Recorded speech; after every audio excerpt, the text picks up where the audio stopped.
Hello, everyone. Thanks so much for joining us for Access City Council. I'm your host, City of Las Vegas Communications Director David Riggleman. Coming up on this show, we tell you about the restaurant scene in our city, and we'll describe a new city ordinance that regulates marijuana consumption lounges.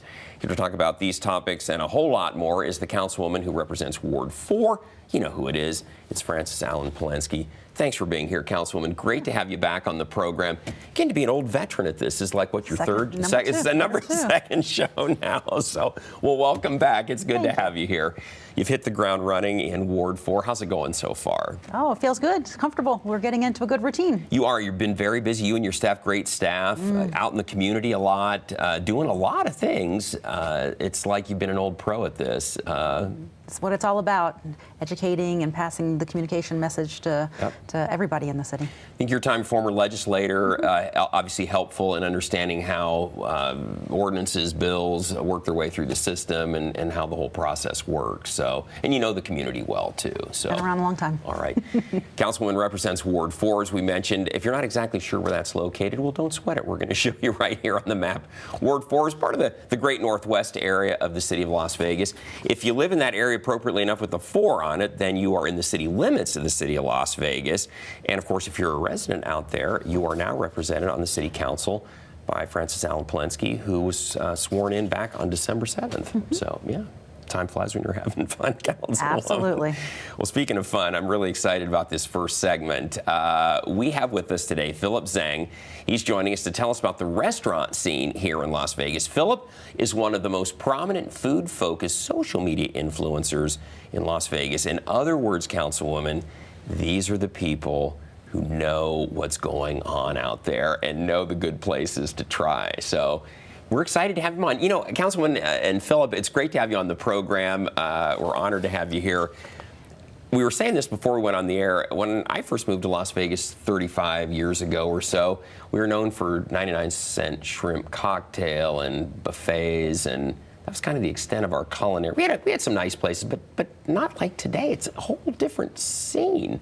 Philip, what happened? Where did all that change? I really think the birth of that, first of all, thanks for having me on. The birth of that really happened on the Strip. People like legendary restaurateurs and curators like Elizabeth Blau brought in all these amazing gourmet chefs into town when Bellagio opened and Mirage opened and Wynn opened. And so all those chefs kind of, after they had their stint on the Strip, kind of opened up their own places off the Strip. And it's just been a boon, just a great thing for all of us living here. Philip, I know you and Councilwoman have had a chance to chat and to partake in places.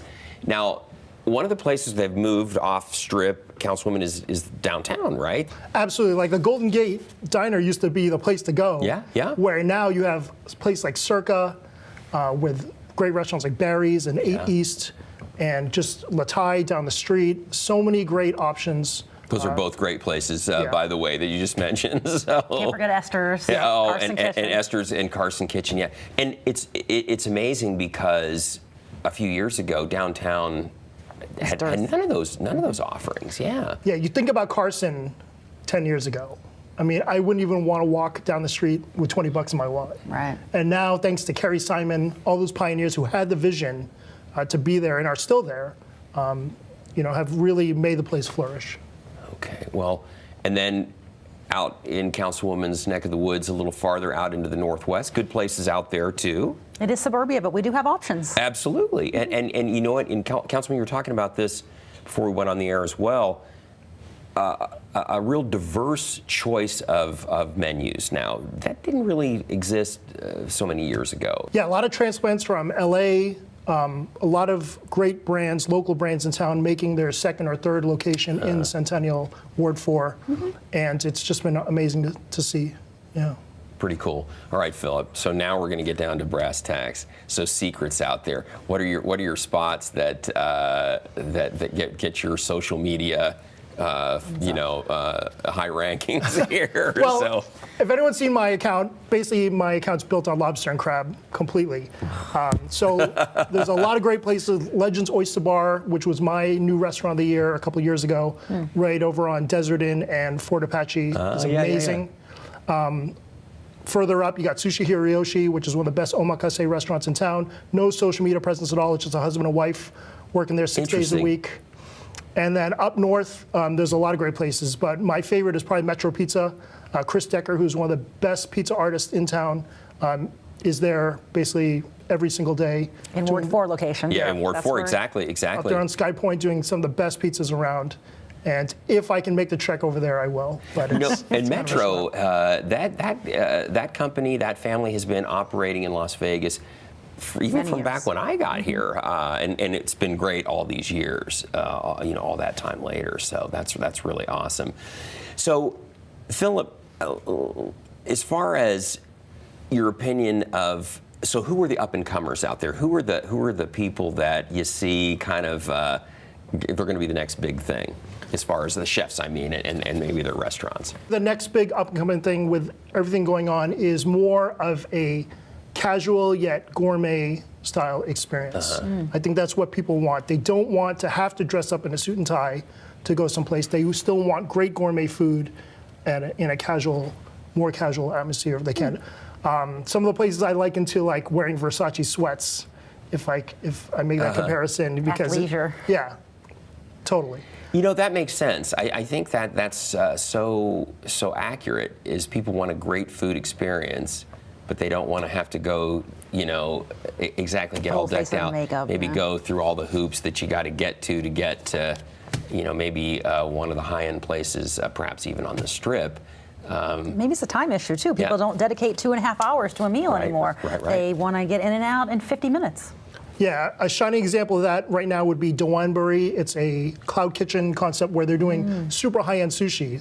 Chef Dewan used to work at Mizumi and Morimoto for years. She was the #2 chef at Mizumi for years.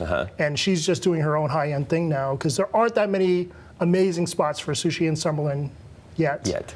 And she's done a great job kind of crossing that bridge and connecting.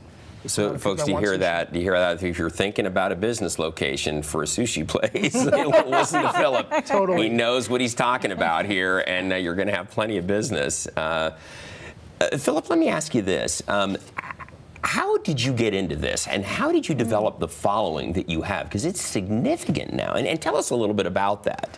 Yeah, it's been a real trip. I mean, looking back at the journey, it's been amazing. But I think deep inside, I've always been a foodie. I just didn't know it.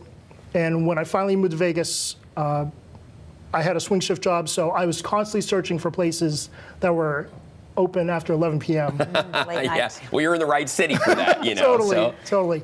And then that's when my food blogging kind of started because I was going to all these places anyway. So why not talk about it and kind of critique it? So I built my following initially on Yelp and then moved over to Instagram in 2016 when I saw all these new creators kind of presenting food in a completely unique and cool way where I didn't, they don't have to talk about the whole restaurant experience like I did in my blog. They could just focus on a couple dishes that they loved. Exactly. Kind of boil it down for everybody, excuse the pun. Yep. Philip, tell everybody how many followers you have now on Instagram. So I currently have 285K. Yeah. And then Wow. I have 448K on TikTok. Yeah. Yeah.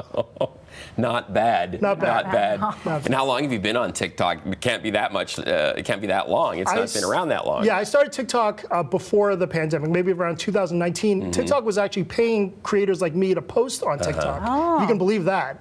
In the beginning. Yeah. So we would have a set contract where we'd have to post 30 times in a month and they pay us X amount.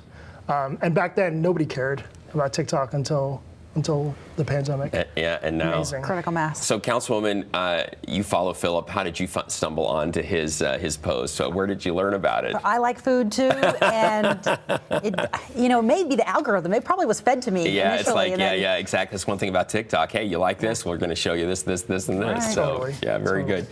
Philip, we're about out of time here. It's been a pleasure having you on the show. Tell us something as far as a culinary experience that you just want to make sure our audience hears. Wow. So I would say just Spring Mountain in general. That's become like the Olympics, not only of Asian food, but just great cuisine. So many great places like Partage, Sparrow and Wolf, along with traditional Chinese restaurants like Chengdu Taste and Yunnan Tasty Garden. All great stuff. So, I mean, you could literally spend a month on Spring not Mountain and not Yeah. eat at the same place. And Philip, let me ask you this too. getting in to these places? Some of them they're not huge. Got to make a reservation pretty much at all these places, or can you get there early, kind of throw the dice in Las Vegas, maybe get a table? What's your recommendation on that? So several places, especially on Spring Mountain, don't take reservations still.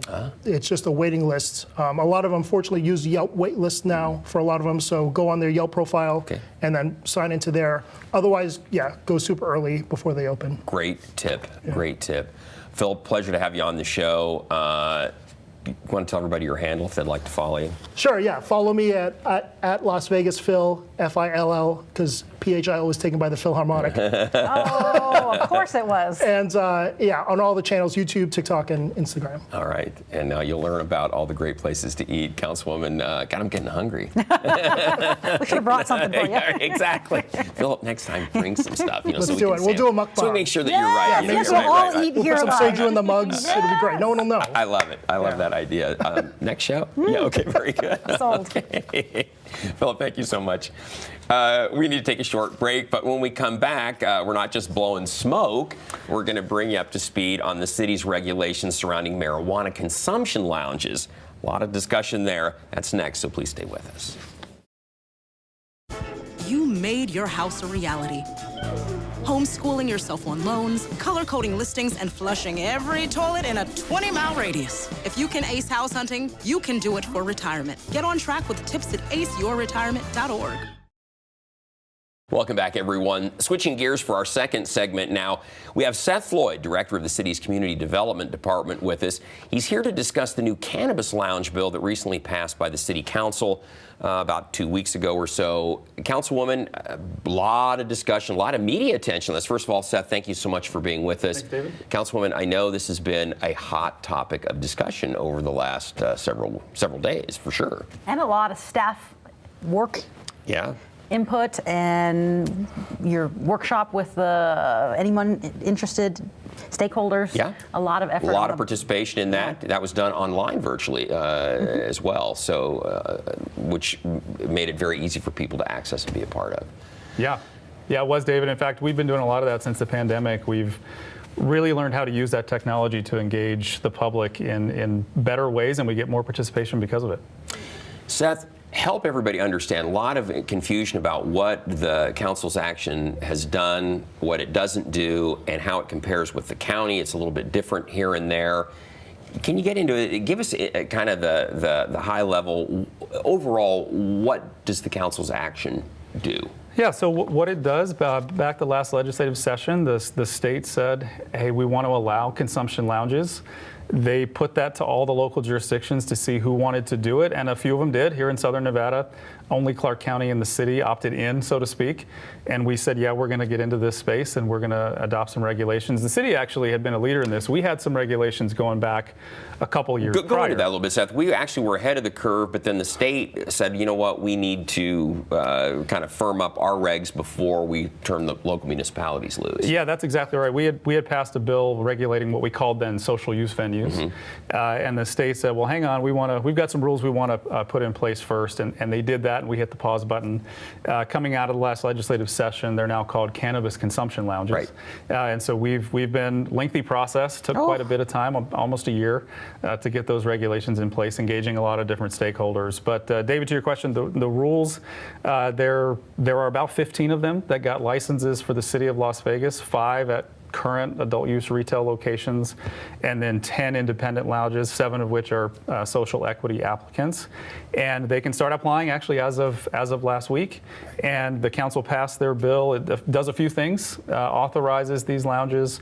They've got to be 1,000 feet away from each other. And I want to get back to that in just a minute. We will, because that's been a touch point, right? That came up a lot in our discussions. The state did put in some distance separations too, though. They've got to be certain distance from schools and from gaming establishments, churches, community facilities, those sorts of things. So we've adopted those rules. They're pretty heavily regulated. They've got to have a security plan, an odor mitigation plan. They have to have a site plan review. They're all special use permits, so they're all going to go to city council so that those neighbors will have an opportunity to weigh in. To voice their opinion. Exactly. Seth, I guess probably I should have started the discussion here. The reason we need to have the social consumption lounges in the first place is because in Nevada, you're not allowed to smoke anywhere except in your house, right? Legally, correct? Yeah, Currently. that's correct. This has been an evolving industry, and currently, until the consumption lounge bill passed, the only places you could smoke were in private spaces. Which made it difficult if you're a tourist councilwoman, you're coming into town. Hotel room. Exactly. You're going to go, you can go to a cannabis dispensary, buy some cannabis, but then where were you going to smoke it? Generally, it happened someplace where you weren't supposed to, right? In your hotel room, maybe out on the street someplace. Problem. So, hence the need for these consumption lounges. Yep, exactly. And we still don't know exactly what these business models are going to look like because no alcohol allowed at right. these locations, but they can be combined with other types of businesses, including restaurants, and there's a few other business models we've heard about, but it's still going to be evolving. Something like a hookah lounge almost, right? You can have food and you can have hookah. So similar kind of setup, Seth? Could be like that. There are paint and puffs that we've heard about where you have other business models as well. Come and do art and puff. This industry is very creative, so I'm certain they're going to come up with some interesting ideas. Interesting. And so, Seth, you mentioned the social equity licenses. Explain what those are to the viewers out there if they're not exactly familiar with the term. Sure. So in a nutshell, the state, as they were developing their regulations, they decided that they wanted to acknowledge that some folks had been negatively affected by certain types of convictions for marijuana possession and other types of related offenses, and they gave preference for these licenses for applicants who met those criteria under state law. And we've got 7 of those who will be looking for locations in the city. And Seth, they have preference over other applicants at this point? Correct. Well, there were, if you were an adult use retail establishment already, you had the first priority. Bid. But then after that, there were independent ones, as we're calling them, and the social equity applicants had preference in that process. Okay. Yep. Seth, what about locations? I know this is one of the questions that the council members get. Where are they going to go? Are we likely to see them clustered in a particular area of town? Will they be kind of spread out? And Councilman, I don't know kind of what your thought is, if it's better to have one or the other. But Seth, what's your take on where the applications are likely to come? Yeah, so I think we don't know exactly yet. Based on the feedback we got at the stakeholder meetings, I think you'll see a lot of them downtown. That seems to make the most sense based on the business models we've heard about. There are some distance restrictions, so if they're going to go downtown, the council will have to issue some waivers for those. We did exclude the waiver from Symphony Park, the Medical District, and the Resort and Casino District. So if they're going to cluster, they won't be clustering in those areas, but certainly the Arts District came up a lot in our stakeholder discussions. But we won't know for sure until those applications come in and the council reviews those. Seth, talk about that a little bit. I know the council had the discussion. Councilwoman, you can weigh in on this, but the council discussed that 1,000-foot distance separation between the consumption lounges, and that being a key thing. But the council has the opportunity to waive that in certain situations, correct, Seth? Yeah, that's right. So the base code is you have a 1,000-foot distance separation, but the council made a conscious decision that they wanted the authority to waive those. So if the desire was to create a district, they could certainly do that by issuing those waivers and creating, that little area where you have multiple We heard locations. from the cannabis industry that they wanted this very vocally, and there was some concern on the city council about a blanket approval. So we allowed for this waiver, kind of the middle ground. It's case by case, and then the council can look at each one, Councilwoman. Yep. So you know what, this one makes sense, maybe this one doesn't, based on what we're hearing from the neighbors, the businesses that are around it, et cetera. Seth, now this differs from the county to the extent that they don't have the same distance separation that we do in the city, right? So the county's ordinance is a little bit different. We actually did a joint workshop with the county when we were doing our stakeholder outreach. And there are some differences. They have a different model for they do have distance separations, operates a little bit differently than ours. Okay, gotcha. And then Seth, there was a lot of discussion, and I know the councilwoman got an earful on this, but the concept of a little Amsterdam, where they were, the consumption lounges were clustered in a spot where it would be almost like Fremont East, where there were bars and taverns close together. A lot of debate. Some people thought it was a great idea and it would be a real boon for the city. Others thought it could be a real problem. And so the council now has the opportunity to at least consider how much they want to let the the lounges cluster. Yeah, that's exactly right. And I think we don't really, there were arguments on both sides, Right. Whether oversaturation could be an issue or maybe you want to cluster them. And we looked at that from a law enforcement perspective. I think we won't really know the final answer on that until some of these get open and we kind of see how that develops. Yeah. So Seth, give us a time frame here. The council action is in effect now. Are the applications coming in already? Exactly. We, as of this morning, we had one application. Okay, there you go, Councilwoman. So We've gotten a lot of phone calls, though, so I'm expecting some other ones. And I think best case scenario, they'll be getting to City Council later this spring, early summer. So I think that's the time frame you'll expect us to start actually approving these. Are those that are interested, Seth, are they people who are currently in the marijuana business? Maybe they run a dispensary or they run a cultivation operation somewhere, or are they like the social equity folks that are just going to try to get in on the ground floor of all this? David, it's both. We've got there are some established adult use dispensaries that have applied for these, and obviously they're in the industry and they've been operating for some time. And then there are some folks who are new to the space, so it's kind of a combination Mixed of both. bag. Yeah. Well, Seth, I've got to say you and your team have done an amazing job navigating this new area of the law and how it fits in with the state. I should also point out that you touched on this, Seth, that while every community in the state had the opportunity to either opt in or opt out, in Southern Nevada, as you mentioned, only Clark County and the city opted to have consumption lounges. Councilwoman North Las Vegas, Henderson, Boulder City, for example, said no. And then in Northern Nevada, it's just Reno and Washoe County, right? And then everyone else said no. Yeah, David, I think you're right. I think there were only a few of us statewide who said we're gonna wade into this and see how it goes. Why do you think that is, Seth? Is it just because it's such an untried territory at this point? I think that's part of it. I mean, I don't know what every board was thinking about when they opted in or opted out, but certainly it's new, and I think there's some unknown with that. And so, Clark County and Las Vegas said, hey, we think this is an industry worth exploring, and we've done that. Councilwoman, what's your perspective? I know this council's really done their due diligence as far as trying to find out what is the best course of action for the city. I think that you listened to everyone. You heard many people. Exactly, many perspectives. But I think that the council members had the sense that we've kind of taken the path that makes the most sense, right? Definitely. For the most part, this, whether or not, there's no longer an argument about marijuana and should it be here or should it not be here. We're well past that. Right. And at least here at the city, we've been always forward thinking. And we want to ensure if this is going to be done, that it's done well, that it's well regulated. And I think we found a delicate balance here. Mm-hmm. Yeah, I think so too. I think it was certainly a lot of input and then weighing all that. Tough decision because, Seth, we heard a lot of different perspectives. We put them in the arts district, it's going to kill the arts district. No, we need to bring them all together because it's going to create an opportunity for people. It makes sense. You cluster hotels together, you cluster other businesses together.